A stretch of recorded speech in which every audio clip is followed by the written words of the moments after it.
તો શ્રીજીના પ્રીમિયમ પાઉં આવી ગયા છે, દાબેલી પાઉં, અને બાજુમાં છે સેવ, અને અમે બનાવવાના છીએ, શું બનાવવાના છીએ એ તમે જોતા રહ્યો આગળ.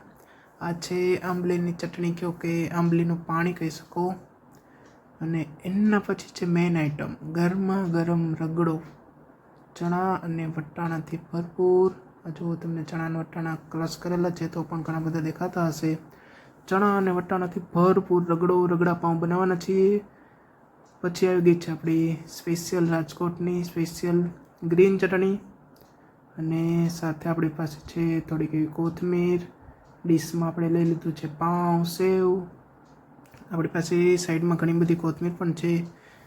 અને મેઇન આઈટમ છે આપણી ડુંગળી. તો આ છે આપણી ડુંગળી. તો હવે જોઈએ કઈ રીતે મિક્સ કરશું આપણે. તો પહેલાં તો મસ્ત મજાનું એક બાઉલ લઈ લઈએ, અને બાઉલમાં આપણે પાઉંને કટકા કરી નાખીએ. તો પહેલાં હાફ પીસ જ પાઉંના કટકા કર્યા છે, એટલે આમ આખો રગડો ઓલો થઈ ન જાય.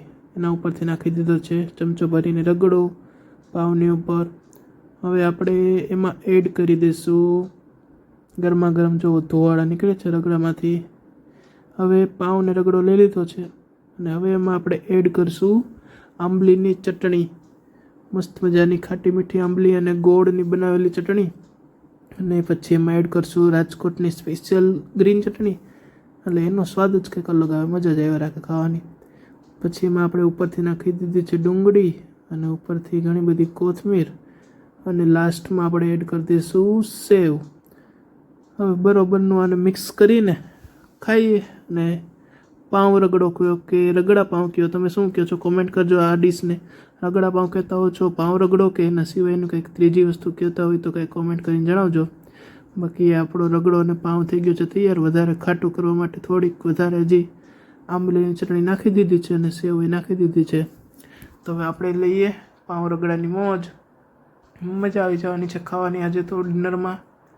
અને મળીએ નેક્સ્ટ વિડીયોમાં. હું તમને ચાખીને એકવાર બતાવું કેવો છે. બાકી યુટ્યુબ ચેનલ હજી સુધી સબસ્ક્રાઈબ ના કરી હોય તો કરી દેજો, અને ફેસબુકમાં આ વિડીયો જોતા હોય તો ફેસબુકમાં ફોલો કરવાનું ના ભૂલશો.